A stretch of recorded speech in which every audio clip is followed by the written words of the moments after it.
sini saya akan menjelaskan suatu materi, namun sebelumnya perkenalkan, nama saya Dwi Marvita Mulyawati, NIM 21-2019-095. Di sini saya akan menjelaskan tentang komunikasi lisan dan tertulis, prinsip penulisan 7C, dan profil penulis. Yang pertama yaitu komunikasi. Komunikasi sendiri adalah proses di mana satu ide dialihkan dari sumber kepada seorang penerima atau lebih dengan maksud untuk mengubah tingkah laku mereka. Lalu komunikasi disebut proses karena merupakan kegiatan yang ditandai dengan tindakan, perubahan, pertukaran, dan perpindahan. Yang pertama yaitu komunikasi lisan.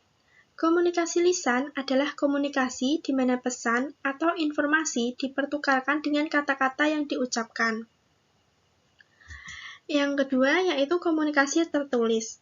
Komunikasi tertulis adalah komunikasi di mana pesan atau informasi dipertukarkan dengan kata-kata tertulis. Nah, di sini akan dijelaskan mengapa kita memilih komunikasi lisan dan komunikasi tertulis. Yang pertama yaitu komunikasi lisan. Mengapa kita memerlukan komunikasi lisan? Karena kita memerlukan umpan balik segera, tidak memerlukan catatan permanen, dan menginginkan interaksi. Yang kedua, mengapa kita memerlukan komunikasi tertulis? Karena kita memerlukan catatan permanen sebagai referensi, meminimalkan distorsi, informasi kompleks. Lalu, bila perlu tanggapan segera, maka menggunakan email dan faksimiles, karena bisa langsung diterima oleh penerima. Dan, bila kita tidak perlu tanggapan segera, maka menggunakan surat dan memo, karena perlu waktu untuk diterima oleh si penerima. Lalu yang ketiga yaitu media komunikasi lisan. Media yang digunakan dalam komunikasi lisan yaitu tatap muka, telepon dan surat suara atau voicemail, lalu VoIP atau Voice over Internet Protocol, lalu audio tab dan video tab, dan telekonferensi. Yang keempat yaitu media komunikasi tertulis. Menggunakan surat, memo, laporan, dan proposal, surat elektronik, surat reguler, dan khusus, lalu 8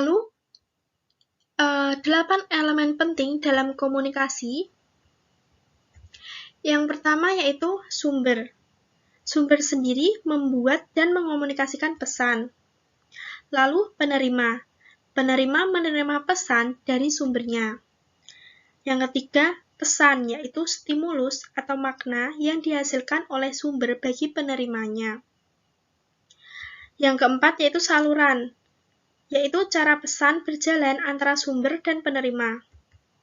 Lalu umpan balik, yaitu pesan yang dikirim penerima sebagai tanggapan terhadap sumbernya. Selanjutnya lingkungan, yaitu suasana fisik terjadinya komunikasi. Selanjutnya konteks. Konteks sendiri melibatkan ekspektasi psikologis dari sumber dan penerima. Yang terakhir yaitu gangguan, dikenal juga dengan noise. Gangguan sendiri adalah segala sesuatu yang menghalangi atau mengganggu. Selanjutnya akan dijelaskan tentang basic principle the 7C. Yang pertama yaitu komplit atau lengkap, yaitu sampaikan pesan dengan tuntas supaya informasinya diterima dengan baik. Lalu concise atau singkat dan padat, yaitu sampaikan pesan dengan singkat, ringkas, atau padat, tidak bertele-tele.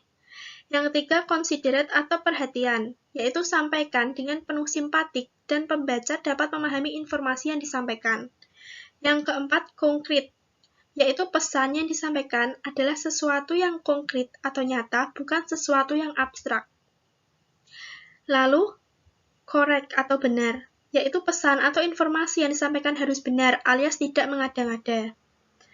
Yang keenam, courteous atau sopan, yaitu sampaikan pesan atau informasi dengan cara yang sopan dengan siapapun Anda bicara. Yang terakhir yaitu clear atau jelas. Saat menyampaikan pesan, pastikan informasinya jelas dan dapat dimengerti oleh si penerima pesan. Yaitu 3 keys to better business writing. Yang pertama yaitu mengetahui mengapa Anda menulis. Yaitu memperjelas tentang tujuan, menyapa audiens dengan tepat, menyatakan tujuan yang ingin dicapai. Yang kedua, pahami pembaca Anda, yaitu langsung pada intinya, fokus pada hal yang relevan, gunakan nada bicara yang sesuai dengan audiens. Yang ketiga, yaitu tulis draft pertama dalam 4 bagian, yaitu penelitian, mengumpulkan materi, menulis draft pertama, dan mengedit.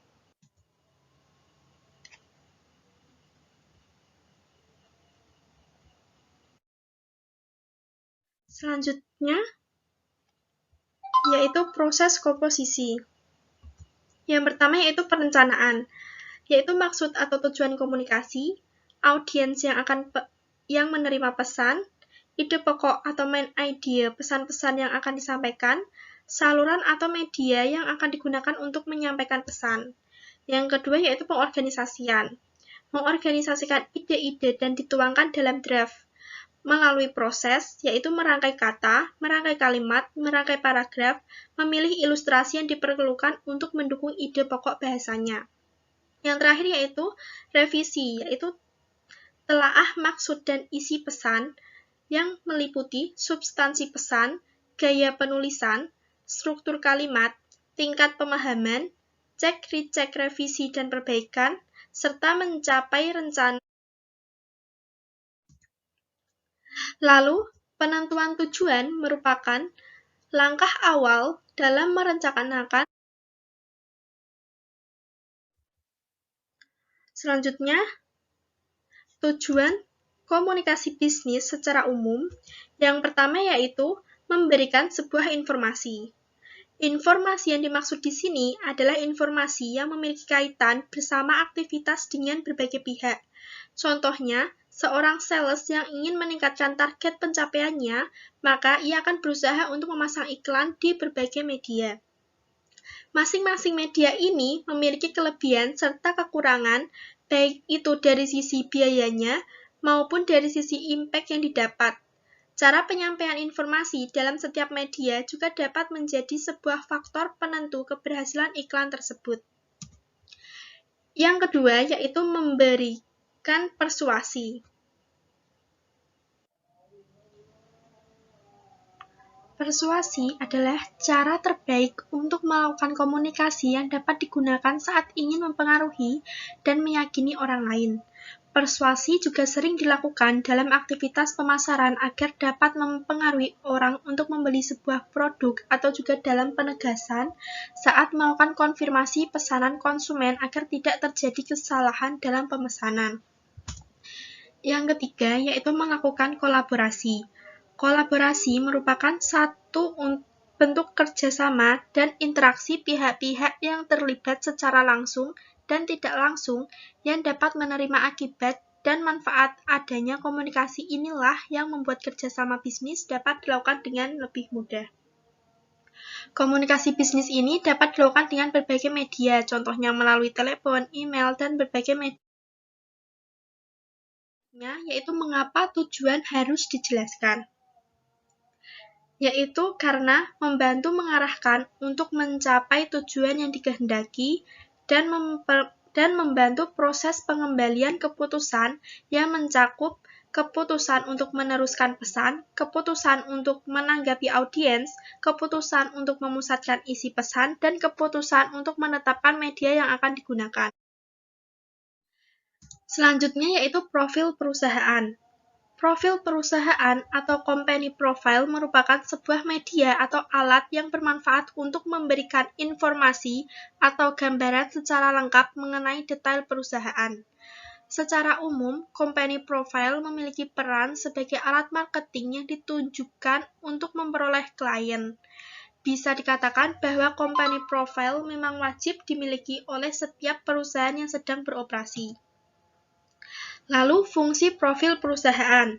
Terdapat beberapa fungsi profil perusahaan, antara lain sebagai representasi dari perusahaan, sebagai alat marketing, sebagai pelengkap proposal atau penawaran, sebagai materi branding, sebagai prasyarat mengakses dana perbankan, sebagai prasyarat mengikuti event tertentu, sebagai kelengkapan materi tender, sebagai materi publikasi dalam sponsorship event, sebagai personal gift yang diberikan untuk pelanggan setia atau pelanggan khusus, dan sebagai gift, door prize, atau seminar kit pada saat penyelenggaraan ini. Yang terakhir, yaitu unsur-unsur dalam profil perusahaan, meliputi visi misi perusahaan, latar belakang perusahaan, slogan perusahaan, portofolio perusahaan, kontak perusahaan, rencana perusahaan, serta testimoni dari. Sekian materi yang dapat saya jelaskan. Semoga bermanfaat dan terima kasih.